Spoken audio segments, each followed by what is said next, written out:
आज इसीलिए जब सदन में लद्दाख की घटना की जिक्र करते हुए रेजोल्यूशन की बात कहा गया, तो हम सब ने हमारे फौजों को सलाम जताने के लिए, सम्मान और श्रद्धा जताने के लिए 1 मिनट की समय मांगी। अंतिम में कहा कि आधा मिनट दिया करो, क्योंकि ये सहमत हम भी जताना चाहते हैं। सवाल तो बहुत कुछ है, लेकिन हम जानते हैं कि सवालों की जवाब ये सरकार देने में इनकार करेगा।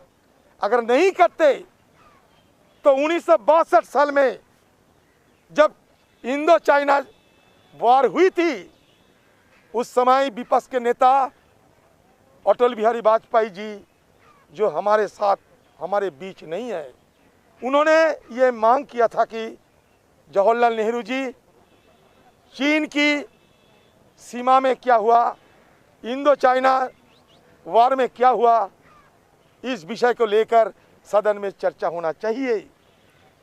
तुरंत पंडित जवाहरलाल नेहरू, उस समय के हिंदुस्तान के प्रधानमंत्री, सहमत जताई और लगातार 2 दिन सदन में चर्चा हुई। यही परंपरा हमारे सदन को हम देखना चाहते थे। हम जानते हैं कि ये सदन में चर्चा करने में ये सरकार इनकार करेगा, हिचकिचाएगा।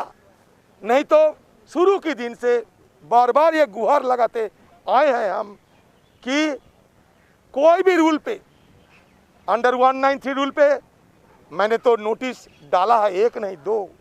हमारे पार्टी के हमारे जो कॉलीग्स वो भी डाले हैं। हमारी ये उम्मीद थी कि कम से कम लद्दाख की सीमा की अहमियत को मद्देनज़र सारा देशवासियों की एक साथ आवाज़ बुलंद करना चाहिए कि देश हमारा आगे है, सबसे आगे देश के साथ, देश की हित हमारा सबका हित है।